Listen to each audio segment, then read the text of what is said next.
बघा की या व्हिडिओमध्ये मी जीवनामध्ये आणि करिअरमध्ये प्रगती करण्यासाठी कोणते गुण आवश्यक आहेत ते मी तुम्हाला या व्हिडिओच्या माध्यमातून डिस्कस करणार आहे। तर आजच्या व्हिडिओचं माझं टायटल आहे जीवनात आणि करिअरमध्ये प्रगती करण्यासाठी कोणते गुण आवश्यक आहेत। तर त्याच्या मी मध्ये 7 गुण काय केलेले आहेत डिस्कस केलेले आहेत। तर बघा आणि 7 गुण झाल्यानंतर एक शेवटचा आहे की जो एक्सपिरियन्स ज्याला आपण अनुभव म्हणतो तो मी तुम्हाला डिस्कस करणार आहे। तर बघा की पहिला आहे शिकण्याची आणि सुधारण्याची वृत्ती। म्हणजे काय की सतत तुम्ही शिकत राहिले पाहिजे आणि तुमच्यामध्ये सुधारणा केली पाहिजे। पहिला जो मुद्दा आहे की शिकण्याची आणि सुधारण्याची वृत्ती त्याला ग्रोथ माइंडसेट असं म्हटलं जातं। दुसरा मुद्दा आहे शिस्त आणि वेळ व्यवस्थापन ज्याला की डिसिप्लिन आणि टाइम मॅनेजमेंट असं म्हटलं जातं। त्याच्यामध्ये त्याला प्रायोरिटायझेशन असं म्हटलं जातं बघा। तिसरा मुद्दा आहे प्रामाणिकपणा आणि चारित्र्य। तुमच्याकडे प्रामाणिकपणा पाहिजे आणि तुमचं चारित्र्य चांगलं पाहिजे। त्या दोन्ही मुद्द्यांना इंटिग्रिटी असं म्हटलं जातं। चौथा मुद्दा आहे संयम आणि चिकाटी।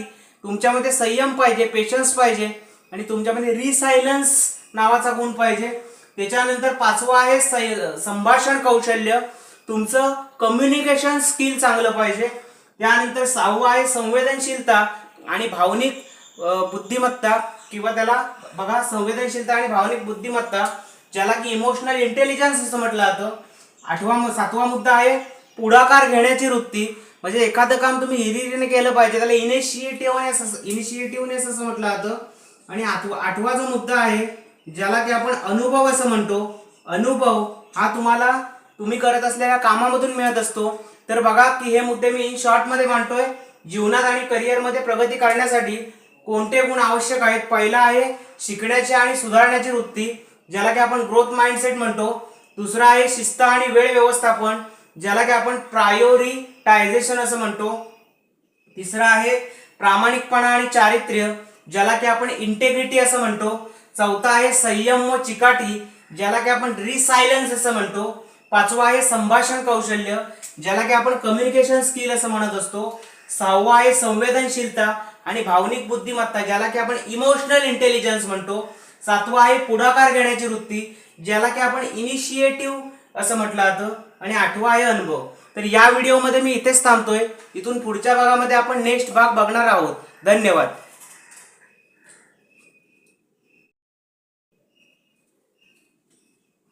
बघा की या व्हिडिओमध्ये मी जीवनामध्ये आणि करिअरमध्ये प्रगती करण्यासाठी कोणते गुण आवश्यक आहेत ते मी तुम्हाला या व्हिडिओच्या माध्यमातून डिस्कस करणार आहे। तर आजच्या व्हिडिओचं माझं टायटल आहे जीवनात आणि करिअरमध्ये प्रगती करण्यासाठी कोणते गुण आवश्यक आहेत। तर त्याच्या मी मध्ये 7 गुण काय केलेले आहेत डिस्कस केलेले आहेत। तर बघा आणि 7 गुण झाल्यानंतर एक शेवटचा आहे की जो एक्सपिरियन्स ज्याला आपण अनुभव म्हणतो तो मी तुम्हाला डिस्कस करणार आहे। तर बघा की पहिला आहे शिकण्याची आणि सुधारण्याची वृत्ती। म्हणजे काय की सतत तुम्ही शिकत राहिलं पाहिजे आणि तुमच्यामध्ये सुधारणा केली पाहिजे। पहिला जो मुद्दा आहे की शिकण्याची आणि सुधारण्याची वृत्ती त्याला ग्रोथ माइंडसेट असं म्हटलं जातं। दुसरा मुद्दा आहे शिस्त आणि वेळ व्यवस्थापन ज्याला की डिसिप्लिन आणि टाइम मॅनेजमेंट असं म्हटलं जातं। त्याच्यामध्ये त्याला प्रायोरिटायझेशन असं म्हटलं जातं बघा। तिसरा मुद्दा आहे प्रामाणिकपणा आणि चारित्र्य। तुमच्याकडे प्रामाणिकपणा पाहिजे आणि तुमचं चारित्र्य चांगलं पाहिजे। त्या दोन्ही मुद्द्यांना इंटिग्रिटी असं म्हटलं जातं। चौथा मुद्दा आहे संयम आणि चिकाटी। तुमच्यामध्ये संयम पाहिजे, पेशन्स पाहिजे आणि तुमच्यामध्ये रिसायलन्स नावाचा गुण पाहिजे। त्याच्यानंतर पाचवा आहे संभाषण कौशल्य। तुमचं कम्युनिकेशन स्किल चांगलं पाहिजे। त्यानंतर सहावा आहे संवेदनशीलता आणि भावनिक बुद्धिमत्ता किंवा त्याला बघा संवेदनशीलता आणि भावनिक बुद्धिमत्ता ज्याला की इमोशनल इंटेलिजन्स असं म्हटलं जातं। सातवा मुद्दा आहे पुढाकार घेण्याची वृत्ती। म्हणजे एखादं काम तुम्ही हिरिरीने केलं पाहिजे त्याला इनिशिएटिव्हनेस असं म्हटलं जातं। आणि आठवा जो मुद्दा आहे ज्याला की आपण अनुभव असं म्हणतो। अनुभव हा तुम्ही करत असलेल्या कामामधून मिळत असतो। तर बघा की हे मुद्दे मी इन शॉर्ट मध्ये मांडतोय। जीवनात आणि करिअरमध्ये प्रगती करण्यासाठी कोणते गुण आवश्यक आहेत। पहिला आहे शिकण्याची आणि सुधारण्याची वृत्ती ज्याला की आपण ग्रोथ माइंडसेट म्हणतो। दुसरा आहे शिस्त आणि वेळ व्यवस्थापन ज्याला की आपण प्रायोरिटायझेशन असं म्हणतो।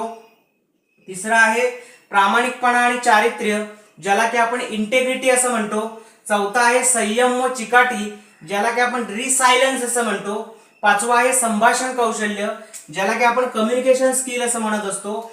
सहावा आहे संवेदनशीलता आणि भावनिक बुद्धिमत्ता, ज्याला की आपण इमोशनल इंटेलिजन्स म्हणतो. सातवा आहे पुढाकार घेण्याची वृत्ती, ज्याला की आपण इनिशिएटिव्ह असं म्हटलं जातं. आणि आठवा आहे अनुभव. तर या व्हिडिओमध्ये मी इथेच थांबतोय. इथून पुढच्या भागामध्ये आपण नेक्स्ट भाग बघणार आहोत.